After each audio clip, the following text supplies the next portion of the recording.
initiative with global conflict resolution. I'm an attorney, so global conflict is pretty much my life.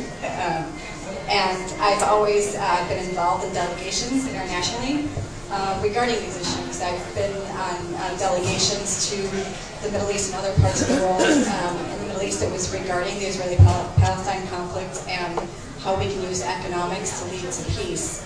And those delegations started with the Clinton administration and are continuing right now, and we're still working on those initiatives. So last year, we experienced, us Americans, experienced firsthand the impact of global conflicts.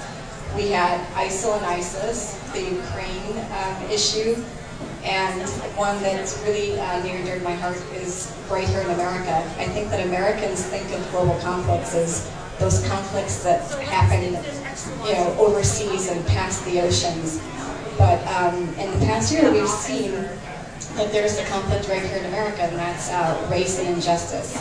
And so we've decided that out of 46 global conflicts that are taking place, that the committee would start with attacking and analyzing and coming up with solutions to 9 conflicts. And those conflicts would be race and injustice in America. The second would be the ISIL and ISIS crisis, the Boko Haram, and then the next one would be persecution based on religion.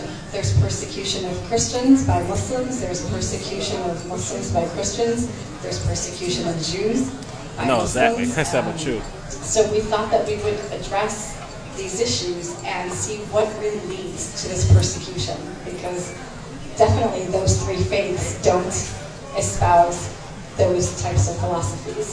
Each religion is, respects its faith and is supposed to respect others and the rights of others.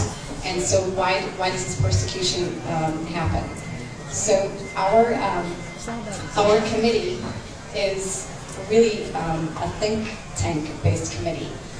Yesterday we had our very first, we were actually born on December 10th of 2014 was when it was solidified into an actual committee, and yesterday, February 16th, was our first meeting with the directors and members of the Chicago chapter to join this initiative. And out of the 9 that we identified, we elected leaders of each committee on the following topics.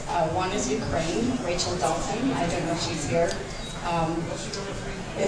was the person who was nominated and elected to that task force. And then Edna Lee is going to lead the committee regarding hate-based crimes in America. Another committee is the Israel-Palestine conflict. As you saw, it's the longest running conflict, 67 years. And so that one, there are candidates who have been nominated, and the election will happen at our next meeting, but that's another conflict that will be addressed. And I was elected to lead the Race and Justice Committee. And then we also have Manus Wesley, who will be leading the Boko Haram conflict. We also have several members who are interested regarding the persecution. So their names will all go into a hat, and in the next meeting we will elect them. And if any of you are interested, feel free to email me. I'm on the website, and the description around the global conflict resolution is there.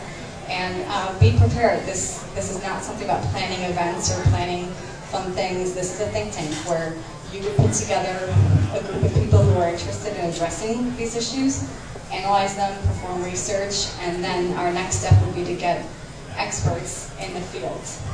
For example, we have international mediators who are interested in this issue. We have a not-for-profit organization that is already working on the Israel-Palestine conflict, and they're thinking of having their entire not-for-profit join in order to assist us with these issues. So don't be afraid. You're going to have a lot of assistance, and I think you'll learn a lot, and you'll have more passion, and that's how you start changing people's minds and changing the world and come up with solutions.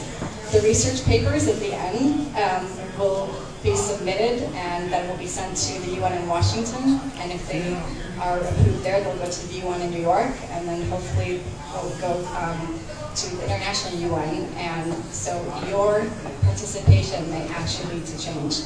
And I hope that you're inspired as much as I am, and thank you so much for being here. here, and we look forward to seeing you in future events.